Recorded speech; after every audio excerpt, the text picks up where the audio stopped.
be advised that this recorded webinar has been edited from its original format, which may have included a product demo.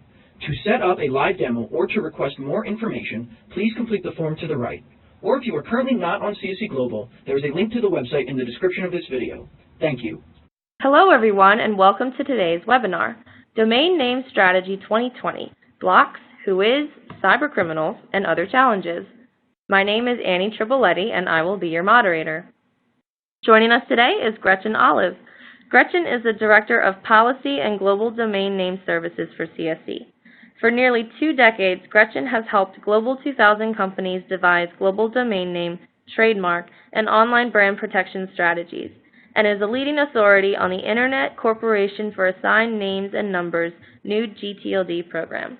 And with that, let's welcome Gretchen. Thank you, Annie, and thank you everybody for joining us today.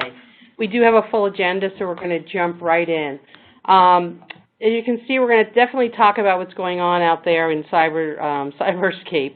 The DNS is definitely under attack. We're going to look at cybersecurity as a top business priority, and then drive right into talking about a comprehensive domain name strategy and key considerations for 2020.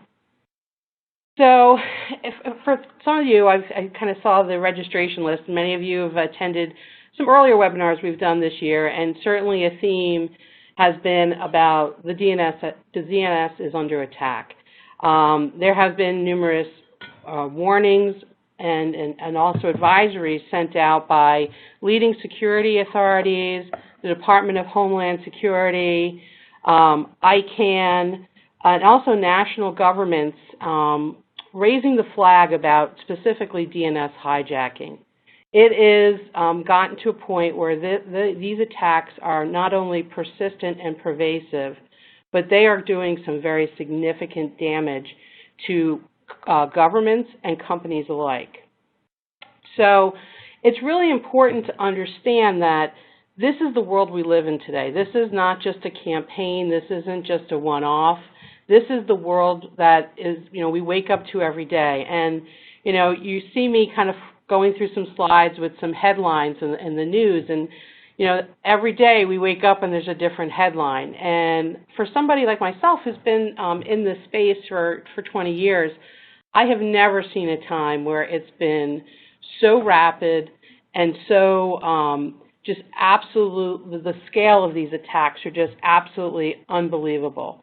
And so, we've talked in other webinars, like I mentioned, about an attack called Sea Turtle, and it's really about that DNS hijacking where basically the DNS for domain names get hijacked and people get redirected to malicious sites. And that can cause all sorts of problems. You can have injections of malware, ransomware.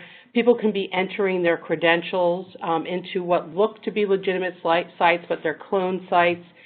And all these things kind of then lead on to additional bad acts and fraud and identity theft. And when it comes to governments, a ton of personal sensitive data being basically taken on residents of the various countries and the folks who do business with the agencies that are affected. So it's really become not just a regional problem, not just an IT problem, it's really become a global business problem. And so, it's a couple of headlines here again where you can see, this DNS hijacking. There were 6 U.S. government agencies that were specifically affected, and that's what kind of prompted the Department of Homeland Security here in the United States to issue their warnings and guidance. There have been other attacks where bad actors have gone after, subscribers of very popular online services. And what we're seeing more and more is that these attacks seem to be state-sponsored. So the resources that these folks have behind these attacks are enormous. And so this isn't a 12-year-old in the basement, just trying to have some fun, trying to poke fun at a company. These are, large-scale attacks where very serious, kind of damage is being done to the integrity of systems and to the data privacy. We also see that really what always seems to start off, let's just say, trigger the DNS hijacking is spearfishing beforehand. Spearfishing is how the bad guys are getting these credentials to be able to then take further action to manipulate the DNS. So this is, been something where, you can see in that article from Circle ID, this isn't, again, an isolated situation. We're seeing that phishing attacks targeting executives are now the top cybersecurity insurance claim that, a big company, a big insurer like AIG is seeing. So you can see, through the years we've heard about these scams where, spear phishing scams that try to target executives. Now it's a top cybersecurity insurance claim. So you can see that, again, whenever you have these bad actors and the resources that state-sponsored bad actors have, it really results in big losses, whether it be to reputation, whether it be financial, whether it be to data. It is something that affects both governments as well as industry. And this is a really good chart from IDC's 2019 Global DNS Threat Report. And really what it found is that no industry is immune from these attacks and from these losses. So you can see anything from manufacturing to retail to healthcare to government to utilities, they're all being affected. I know this week I've been reading in the news about a school here in the United States in Arizona that's been shut for a couple of days because of DNS attacks. So they come in many forms, they come in many sizes, they come unannounced always, and it is something where there's really been a ramp up in terms of the damage that's being done. So let's dive into that very question about cybersecurity in the C-suite. I know that, as annual reports came out at the top of this year, if you read, I read through a fair amount of them just to kind of understand the challenges and the objectives, the business objectives of our customers so that we can make sure that the services that we're providing are kind of helping them achieve what they want to achieve online. And with rare exception, you would see that cybersecurity is a top priority, top 3 priority often. And so, there's definitely some research out there that supports that sort of anecdotal kind of observation of mine. But according to Ernst & Young's 2019 CEO Imperative Study, gaps in cybersecurity are the biggest threat to business growth and to the global economy, according to CEOs. And that's not just this year, that's for the next 5 to 10 years. And so what's happening in boardrooms is that cybersecurity is no longer just an IT priority. Before it was very much like, oh, we have a CTO, we have a CISO, they're going to take care of that, just keep us posted. That's not something we have to kind of intertwine with our business strategy and priorities. But that shift has definitely happened. It is now a top 3 business priority, and it really requires cross-functional engagement and alignment because, you hear it everywhere, and we hear it here at CSE. Security is everyone's job. There's no one who doesn't need to make sure that they're, following the rules, making sure that they're not doing anything to expose information, expose credentials, those types of things. Every person in every organization, security is their job, and definitely that message is starting, more than starting to get to the C-suite, and it really has created this kind of evolution where cybersecurity is no longer just an IT priority, which I think is a real positive. Now, I do think there's room for improvement. I do definitely think that. I think that there's, like I said, there's somewhat of an awareness, but there's a lot of education that still has to happen, and that's really going to be incumbent on business leaders who are dealing with and fighting these battles every day to make sure that this education is happening, because obviously boards and CEOs are really focused on how to grow revenue, how to grow the business, and that's of course what every company is driving towards. But it's just like, you hear the phrase all the time, it takes 20 years to build, a great reputation and 5 minutes to lose it, and probably less than 5 minutes, probably seconds. And so it's really important that, not be just sort of a flavor of the day, that this continue to be a business priority. So what's interesting, though, is that as companies talk about cybersecurity strategy, what's interesting, given everything we talked about DNS attacks, the DNS hijacking, where registrars are being attacked, registries are being attacked, people's credentials are being, stolen so that these bad actors can get into accounts where they can manage DNS. Despite all that information that's out there and all that evidence of what these bad actors are doing, domain name strategy has not been part of a company's cybersecurity strategy. And that's a gaping hole, because there's a lot that companies are doing kind of inside the firewall to make sure that, they have the biggest, baddest firewall, they have all the latest technology and monitoring and managed services and all the kind of the coolest and newest tools. But so much of this bad stuff happens outside the firewall. And that is really where a domain name strategy can help mitigate those risks, because that all happens outside your firewall. And the domain name strategy, I think it's really important. I think, I love this cartoon here because it kind of, it's a little bit old-fashioned. I admit to it. It's a little bit old-fashioned, but it really reminds me of, people do not often think of domain name strategy as like a key business priority. It's an administrative task. It's about, in a lot of people's minds, it's about what domain names do I register. But quite honestly, it is way more than that in today's world. It really, it's your run book on how to manage and secure your online presence and protect your organization from these DNS attacks. It is far more than just what domain names are you registering. This domain strategy really needs to be part of your overall cybersecurity strategy so that you've got all the protections that are possible outside the firewall. And it's a gap right now.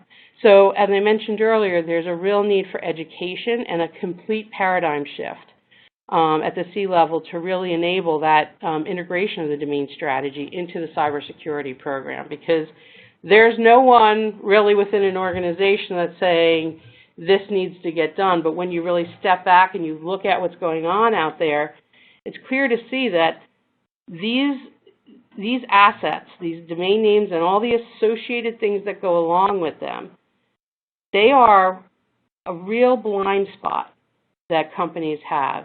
And so, when you're looking at creating your domain name strategy for 2020, this has got to be a key component of your overall cybersecurity strategy.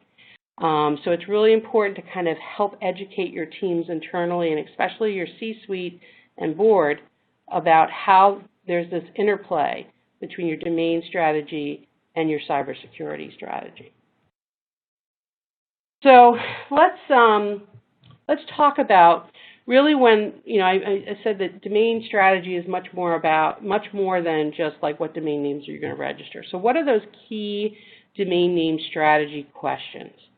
So, what namespace do you want to proactively secure for use? That is about registration, right? Those, what websites do you want to have? All that type of stuff. What do you need to run applications, emails, VPNs, all that? What namespace do you need? What domain names do you need? And what, TLDs, top-level domains, do you need to secure for use? Then you need to think about what namespace do you want to prevent others from getting, right? So that's kind of the defensive posture. And that can come in the form of defensive registrations, or, as we'll talk about shortly, maybe some blocks, those types of things. Then, have you placed an appropriate and reasonable level of security on vital domain names to mitigate DNS attacks? This question is absolutely critical, because as we live in a more regulated world, when we look at the cybersecurity regulation that's emerging, the data privacy regulation that's emerging, a lot of it asks, are you taking reasonable actions, right? Are you doing what's appropriate and reasonable in the circumstance? And there's a lot of things that you can do to secure your digital assets out there outside the firewall, but a lot of people don't either know about them or undervalue them. And so what's going to happen over time is as these breaches happen, as these attacks happen, and a regulatory review occurs of whether or not your actions were kind of appropriate and reasonable, questions are going to start being asked about things like, did you lock all the domain names you could? What kind of DNS did you have? All these types of measures that we'll talk about in a little bit. And it's really important, there's a phrase in there that I really want to key in on, is vital domain names. These are the domain names that power your business. These are the ones that are business critical, that if something happened to them, it will disrupt your operation. It will disrupt your website. It will disrupt your business operation. It will disrupt your email. I know all of us, we come in every morning and we look at our email box and we think, oh gosh, how could I have that many emails, right? But just think about if you weren't getting email. It's as much as we all kind of dread having to go through the email box, we probably couldn't live without it because it really helps us communicate across the globe, across teams, make sure that we're clearly articulating, things that need to get done, following up on things, getting information that we need to do our jobs. It's become such a part of the way we do business that if those vital domains that power things like email go down or are compromised in any way, that is not only going to be that's not only going to be potentially an opening for a bad actor to, take data. It's also going to disrupt your business.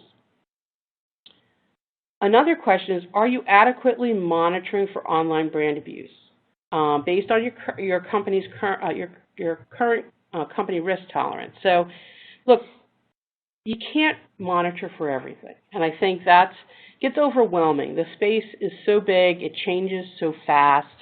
There's so many threats, and I think it's easy to get overwhelmed. But what really needs to happen as you're creating a domain name strategy is to really kind of objectively assess what is your company's risk tolerance. What are the things, if it happens, you can take some other actions, you can live with that. But what can't you live with if it happens? And that's really where you kind of build that, kind of risk tolerance, and that helps guide your kind of, risk versus budget discussions and decisions. And then you got to think about the mechanisms and resources you'll need to enforce rights online. Because once you identify a problem, what are you going to do about it? So you also need to think about, do you have the appropriate threat mitigation in place based on the current threat landscape? So again, at the top of this webinar, we talked about all this DNS hijacking and this attacks and spearfishing. And there's, lots of bad things happening online, data breaches, etc. Are you doing enough to mitigate those threats? Do you have DDoS protection? Do you have things in place on do you have the right DNS, do you have the right SSLs or digital certificates? These are all things that are going to help mitigate risk. And again, you have to kind of look at what's the threat landscape, what are the threats out there, and what's an appropriate risk kind of mitigation strategy for those threats. And then there's this big bucket of a domain name governance program. And I will tell you, as I work with many clients, there's this kind of, I would say, old way of thinking that you create a domain name policy, it gets put on a few pieces of paper, everybody feels real good when it gets done, and then it gets filed. And every once in a while you pull it out, to kind of see, I want to register this name, does it fit our policy? But there's not really an ongoing, living, breathing domain name governance program. And that is a real miss in your domain name strategy if you don't have it.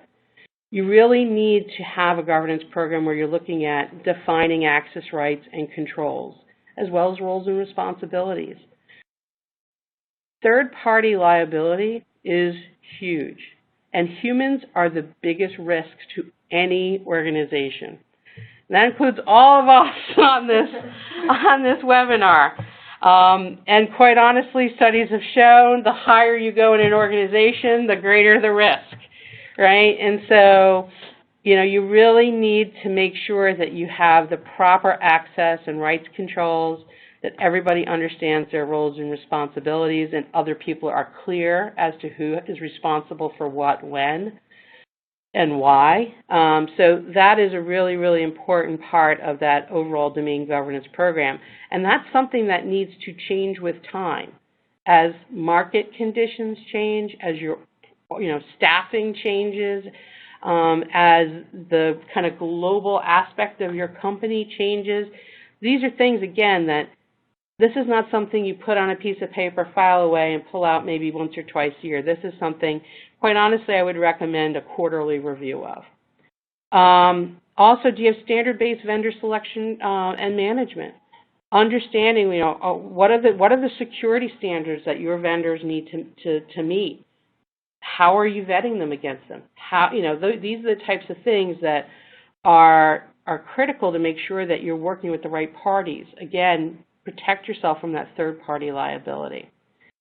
Do you have documented escalation paths and procedures? This one is one that I have to admit I get up on the soapbox about quite a bit because, again, I work with a lot of clients. We work through these domain policies, and we kind of articulate, different things. We're going to register these domain names. We're going to put these controls on them. We're going to put these security measures on them. We're going to get SSLs or digital certificates for these types. We're going to do DMARC on the, we got to kind of go through it all. And then I say to them, all right, so when something goes wrong, how's that going to be handled within your organization? Does everybody know what to do? Who has the logins and passwords? Who's the authorized contact for XYZ action? And there's always these kind of like big eyes like, oh my gosh, that's like a whole separate project. And quite honestly, it is, right? And that's why, again, this is something you want to review on a quarterly basis because as your organization changes, so will this type of information. But in a crisis, it will be invaluable. Again, it's a run book. Your domain strategy is a run book. And when disaster strikes, there's nothing like having a manual on what to do, because when you don't, it makes the situation even more stressful, even likely more damage to be done, and really something that could define how your customers look at you. Then you also have cross-functional multi-stakeholder domain council or steering committee. That's really, kind of the group I'm talking about reviewing things on a quarterly basis. And again, it's important that it's multi-stakeholder because it isn't just an IT function, it isn't just a marketing function, it isn't just a legal function, it isn't just a risk management function, it isn't just, you get the point, right? It's a lot of people who need to be involved in this.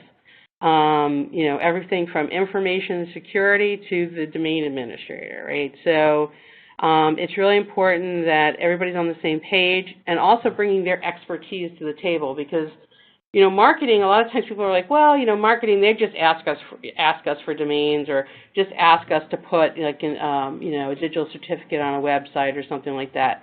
They don't really need to know everything. Well, that's a huge mistake because they will bring a lot of information to the table regarding like how the browsers are treating certain websites and what characteristics these websites need to have to do really well in search engine optimization.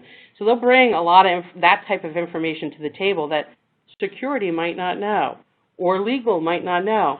But then legal will bring a lot of information about regulatory situations. Maybe there's some new industry-specific regulation that's emerging that the marketing team isn't aware of. So again, this cross-functional, multi-stakeholder domain council or steering committee is a really important part of the overall kind of domain strategy.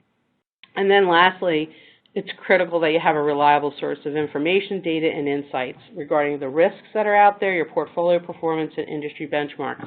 So you have, this council, they're reviewing, your run book every quarter. You got to make sure the right information is being kind of fed into that process. Yes, you'll have experts from inside your organization that will bring information to the table, but again, the partner that you choose should also be bringing a lot of information to the table about the performance of your portfolio, about what's going on in the ecosystem, and even what's going on in your industry. How do you compare? So these are things that are all part of sort of an overall domain strategy. So with that as a backdrop, as sort of the things that you should be thinking about, the kind of the high-level things that you should be thinking about when it comes to domain strategy, which again should be integrated into your cybersecurity strategy, there's some things going on in 2020 that I wanted to highlight. These are kind of like some key considerations given, you know, you got all the usual stuff, but now here's some of the new stuff that you need to factor in as well. And again, that's why those quarterly meetings are so important, because we could probably do this webinar again in 6 months and we'll have a whole new list of things. There may be a few little repeats, but likely a whole new list of things, or updates to these items. So we've talked about kind of the threats, the security threats that are out there, but again, I wanted to really highlight and emphasize that security has to be top of mind in everything that you do with your domain strategy. And in 2020, it is just that much more important. It was important in 2019, it's that much more important in 2020, and I'm going to go out on a limb, it's going to be even more important in 2021. So I think you kind of get where I'm going. And really, when you talk to security people, you'll often hear them talk about a defense in depth strategy. And really what that kind of means is a multi-layered approach to security, kind of always making sure it's not sort of the possible single point of failure. You want to have lots of different layers of security to kind of make sure that it's almost like, you know, kind of peeling back an onion, that just one layer is, you know, if you get through that, there'll be another and another and another. So just some key things for you to kind of think about is, you know, that kind of outer shell, really important. Make sure you're working with an enterprise class provider. You know, I looked at the registration list for this webinar, and there are some very important and big, valuable brands on this call. And, you know, it's really important that you're not using retail registrars, that you're not using 15 different DNS providers, and you're not doing things where, you know, you don't have dedicated support and the security infrastructure that you need to really properly secure your assets. So you have sort of enterprise class providers, sort of, you know, the outer shell. Also secure portal access, so things like mandatory two-factor authentication, IP validation, federated ID. Control user permissions. Again, we talked about the access rights and controls. Make sure you have visibility on elevated permissions with notifications. We have an authorized contact policy, a very robust authorized contact policy. Not just anybody can, you know, send in a note and say, hey, I want you to do this to a domain. The CEO could send us a note. If they're not listed as an authorized contact, we don't take the action. We've had those situations where we've had to tell a CEO no, and while at the first kind of the onset of the request, it's a little tense because everybody just wants the work to get done. After we explain why we have the policy and what kind of, you know, what the proper process is, not that we divulge who the authorized contacts are, but just sort of overall what the authorized contact policy, the purpose of it is, people go, wow, that's a really good idea. And so it's one of those things that seems like common sense, but it needs to be more than just on paper. It needs to be lived by the partner that you work with. And then certainly at the very center, at the core here, are things like advanced security features for those business critical domains or those vital domains. So we have things like Security Center, which highlight, you know, your access and controls on user permissions. It shows things like how many DNS providers you have, how many SSL providers, what your vital domain names are, things like that, tools like that are really important so that you understand what your vital domain names are so that you can then take those advanced security measures, things like multi-lock, which is a combination of registry lock and WHOIS lock on a domain name, putting DNSSEC or HTTPS or DMARC, or configuring your zone for the domain name with a CAA record, which basically says you can only have a digital certificate from, this or, the specific provider or providers, so that no one in your organization could put a substandard cert on any of your domain names. So these are all kind of key things that need to be incorporated into your domain strategy in 2020. You need to ask, you need to kind of like tier your domain names and understand for those vital domain names, there's a certain profile those domain names need to have. For maybe second-tier domain names, there's another profile. These are all things, but overall, you've got to have these user permissions and secure portal and enterprise class provider to make sure that everything stays very tight. So security is obviously top of mind. You can tell I've been thinking and talking about it a lot lately, and hopefully if anybody walks away, if you walk away with one message from this webinar, is security absolutely needs to be a key priority in your domain strategy as part of your overall cybersecurity program. So there's also blocking. So let me give you a little background on blocking here. So blocking is something, it actually first started back in 2011 with the launch of XXX TLD, so .xxx. And they introduced a blocking program where you could block people from registering domain names containing your brands in XXX, which a lot of brand owners liked very much, and that was something that a lot of folks did do back in 2011.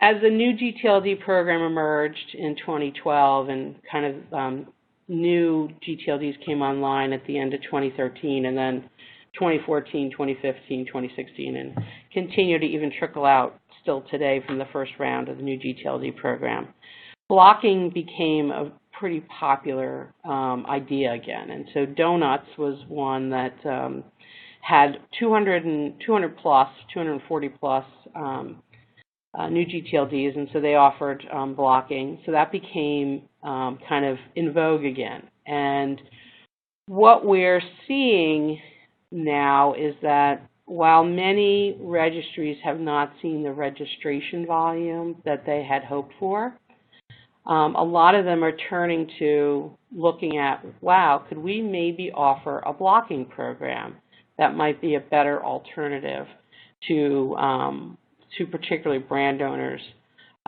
in terms of, an alternative to registration or defensive registration. So blocking is something that, really came back in vogue as part of the new gTLD program.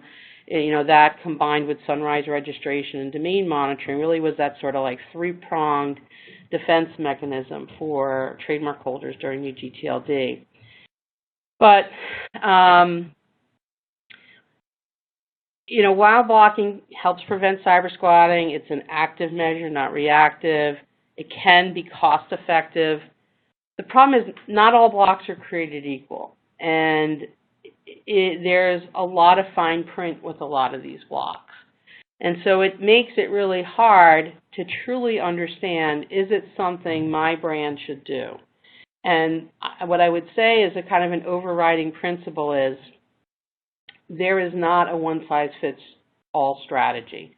This is very kind of company-specific. It really depends on kind of the company you are, the industry you're in, how much you either did already participate in the new gTLD program, or that you have concerns about cyber squatting in the new gTLD program. These are really the questions, and it really comes down to looking ultimately at a cost-benefit analysis. And each of these blocking programs, they have a different kind of number of TLDs that they cover. And so while you have the Donuts DPML program, which was one, like I said, that came out at the kind of the onset of the rollout of the new gTLDs, that covers at this point over 241 TLDs. There are other block programs that cover far fewer TLDs. Now, just because they're far fewer doesn't mean that it's not cost effective. No. Again, there's sort of an analysis that needs to be done, and it's very kind of bespoke. It's very company specific. It really depends on a number of factors. So it's hard to kind of say should you block or should you not block, that kind of without knowing the details. Can't say that. But the good news is there is a way to kind of get to that answer. So let's first go through a little bit about each of the blocking programs just to make sure everybody's kind of up to speed as to what's out there right now. I will say, if I were to pull out my crystal ball, and many of you would laugh to know that I do have a little crystal ball at my desk that somebody gave me, a colleague. But if I were to pull out my crystal ball, I would have to say that my guess is this is not the last of the blocking programs that we'll see. I believe that there will be more coming online as time goes on. And that will, of course, make things, yet more complicated. But, every program, and I'm not going to kind of read to you every line here, but every program kind of has, its requirements, and obviously we mentioned that the TLDs that it covers. Most of them require you to have a TMCH with the Trademark Clearinghouse first. Most of them will, block, that you can have the blocks for like 1 or 5 years. So for, they have multi-year options. And you'll see some of these blocking programs also have sort of like the basic block and then the plus block, where you get like, and there's more. So you gotta kind of really look carefully. But .club has a blocking program. Donuts, as we've mentioned already, has both the DPML and the DPML plus. So those are additional blocking programs. Again, this one kind of happened, was initially launched with the launch of the TLDs in the first round of the new gTLD program. Then there's the ICANN registry, which was the, we talked about XXX. They have recently, in the last couple of years, been purchased by Minds and Machines, often referred to as MMX. And so now they're launching, they had what was called a block called MPML. Now what they're trying to do is sort of provide a blocking program, both a basic and a plus program, for all their adult-themed TLDs. So as you may recall, ICM was also the registry for .adult, .sex, .porn, in addition to their initial TLD of XXX. So they're trying to provide kind of a way to block across all those TLDs. This program, I will tell you, is still not fully fleshed out. We're working really close. I mean, I think we're about 98% there, but there's some things that the registry is still trying to figure out as to the XXX blocks actually are good until 2021, and so there's some question about how that kind of flip over happens in 2021, and whether there's what kind of benefits it is to maybe register now as opposed to later. So there's more to come on this one, but this is certainly what we know now. What's also interesting here with the adult block and adult block program is we have seen here where the registry has outsourced the blocking program. So they've outsourced the blocking program to another registry called Uniregistry, which we'll get to in a little bit, that's also offering a blocking program, and it will look remarkably similar. There's also the Trademark Clearinghouse. They have a blocking program across some TLDs that they've worked with, and it's called TREX. This program is one where I think there's still some change to come. So it's a little bit, I think, in flux as well. But again, it's a blocking program that's out there, and it's something that, you know, when you're considering a blocking strategy to try to either save cost on defensive registrations or expand coverage or both, it's one that you kind of want to at least talk about. Again, like I said, there's, I think, some upcoming changes we're hearing potentially, so just kind of keeping that one, a close eye on that one. There's also, like I mentioned, the Registry. They have, this is the registry that ICANN outsourced the adult block program to, so you'll see a lot of similarities between Uni-EPS and Uni-EPS Plus. This comes from Registry. As many of you may remember, Registry is behind 23 of the gTLDs that may grow over time. There's a lot of domain kind of TLD consolidation going on in the market space. And many of you will remember that Frank Schilling, who has a long kind of history in the domain space, is someone who's made a lot of money kind of doing, managing a large portfolio of generic and other domain names. He's behind this blocking program, and the adult his organization is behind both of these blocking programs, which is a little interesting to kind of see them now kind of try to creep into the brand space a bit. So we'll continue to watch that as well.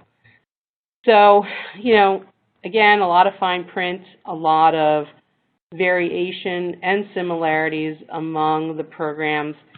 Tried to put together this chart that gives you a little bit of a side-to-side comparison. Like I said, the adult block program, I think there's still some information that's not 100% there yet, but these are certainly, a full plate of blocks to consider for, to whether or not to participate, again, to either reduce cost or expand coverage. So, again, that question of to block or not to block, it's a very kind of individual company question. We are helping our customers figure this out.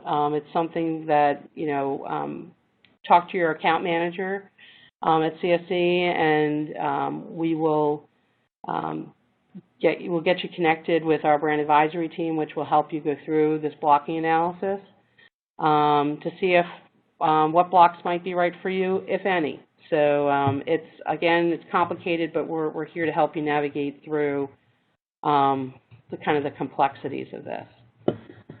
So in 2020, we also have the availability and access to WHOIS that continues to kind of change, and these changes continue to be in progress.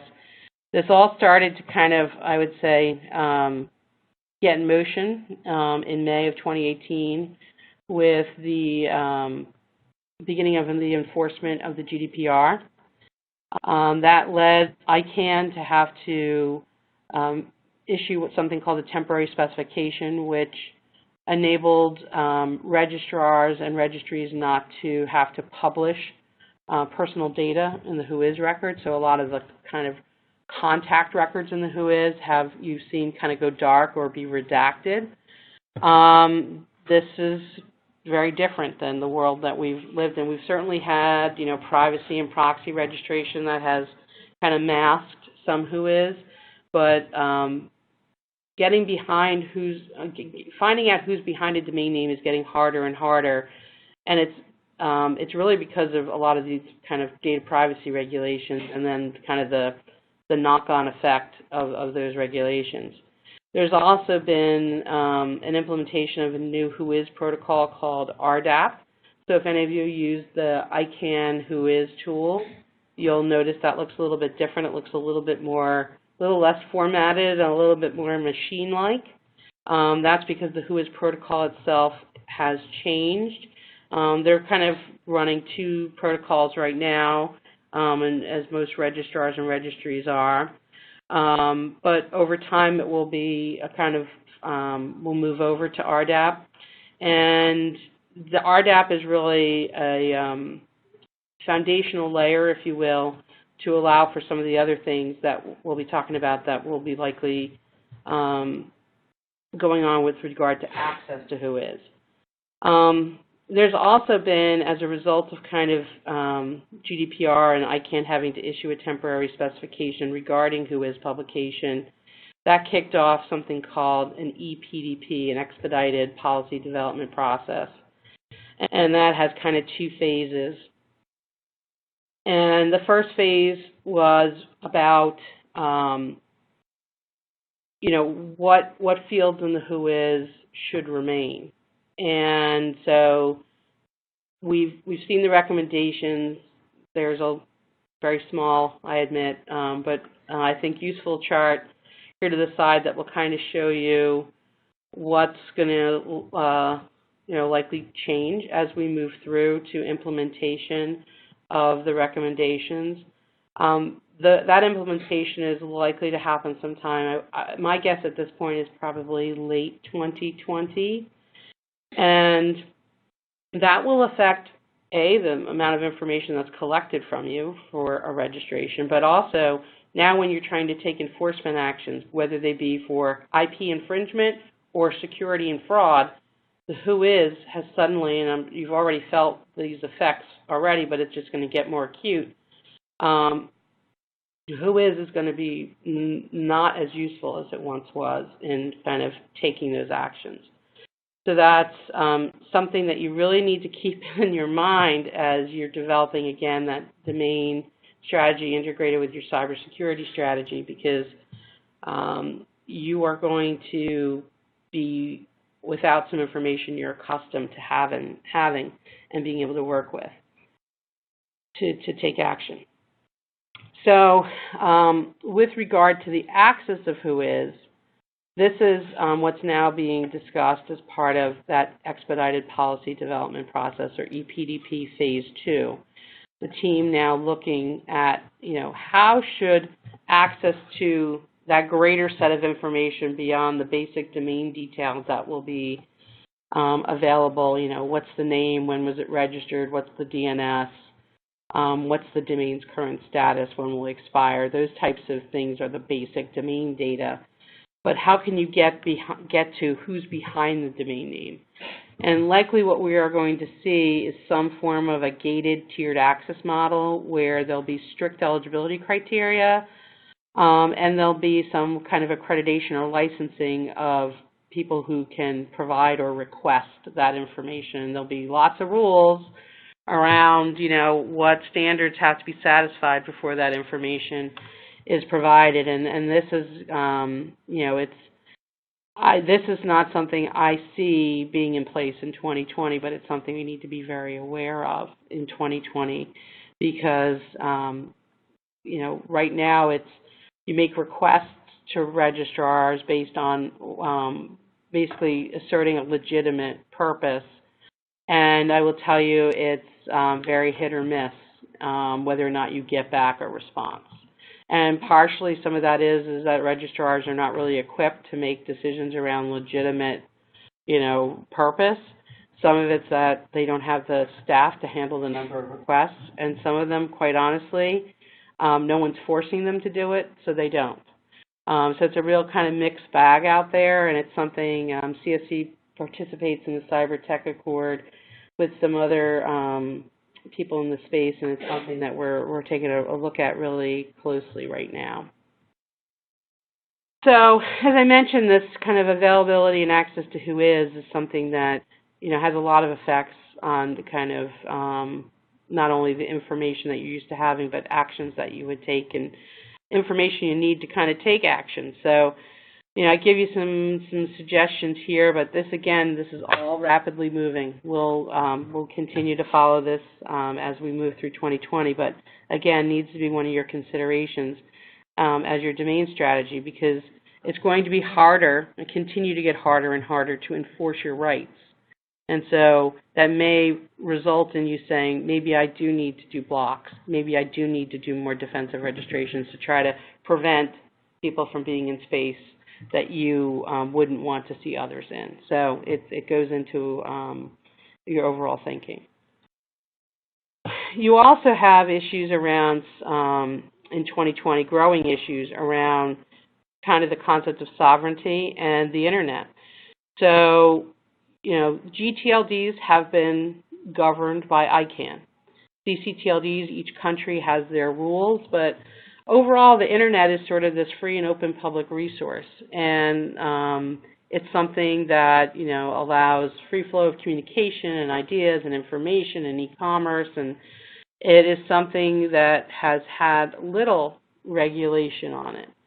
But national governments are beginning to look for ways to have greater control over the cyberspace within their country, both wanting to be able to crack down on bad actors, but also make sure that people stay in some countries within certain guardrails of acceptable behavior in the kind of the opinions of the different national governments. So, a kind of a shining example of this one has been in China in 2017. I'm sure many of you who are global organizations have been dealing with, the changes that have happened in kind of domain name registration, and really the changes that happened in hosting content within China, so that you can get a good resolution, a web resolution time, to be able to target business within China. And these rules really, these measures, they were called, really changed a lot about how to secure registrations and maintain registrations within China. First of all, you basically you can only get, in China, you can only get a domain name registration that is in an approved TLD. Now, a lot of the main TLDs that people have, like .com and .comcn and .cn in China, those are available. Those are approved by MIT. But in order to be able to host content on those domains within China, you have to basically work with a registrar that's been licensed by the local provincial arm of MIT. You need to have successfully completed the real name verification process.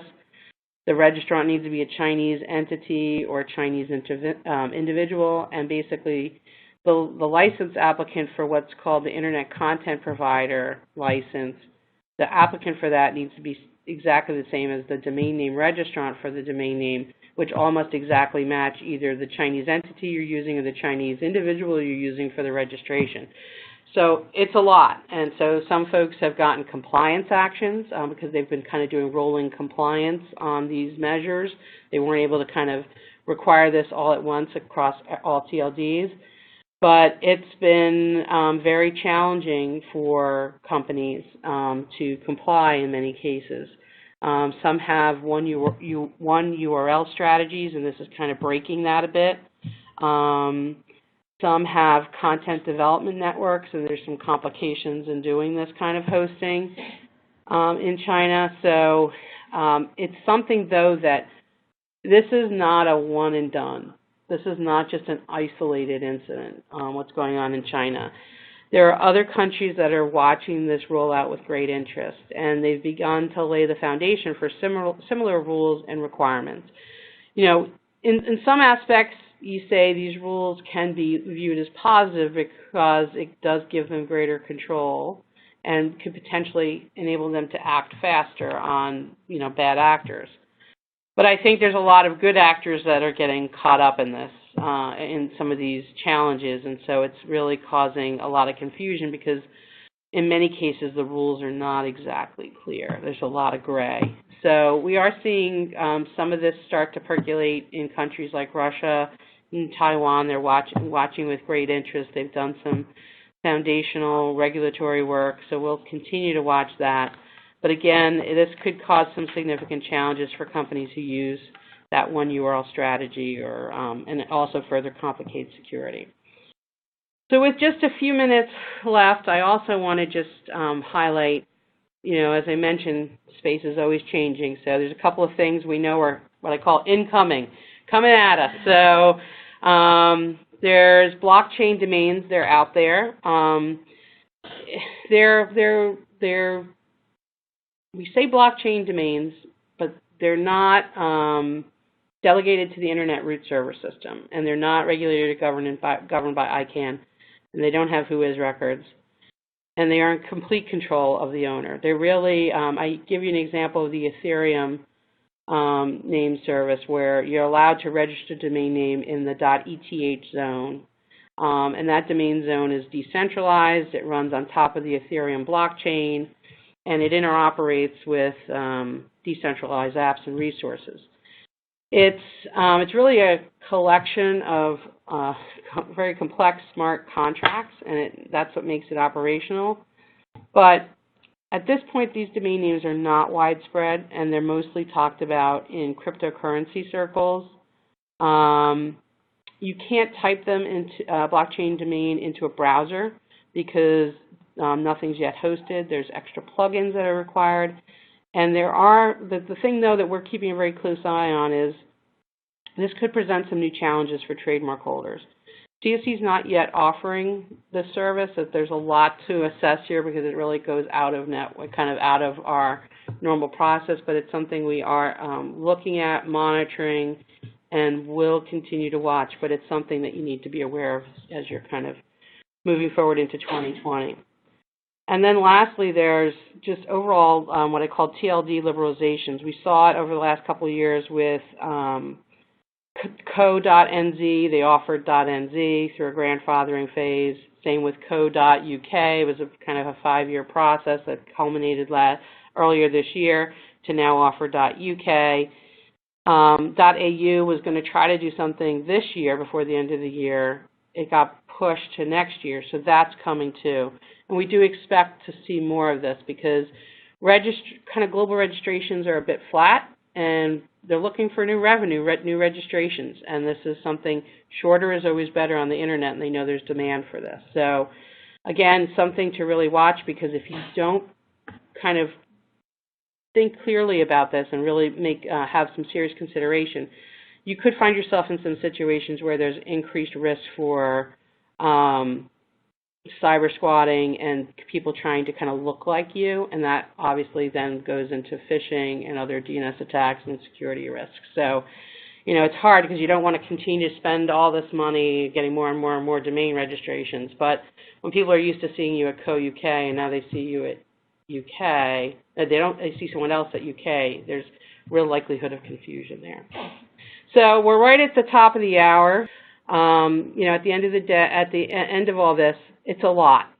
There's a lot a lot of considerations, and we work in a very volatile space. So the bottom line is you're not alone. We can help you. Kind of give you some examples there, and I think even our polling question enables you to let us know if there's anything there that you'd like more information about.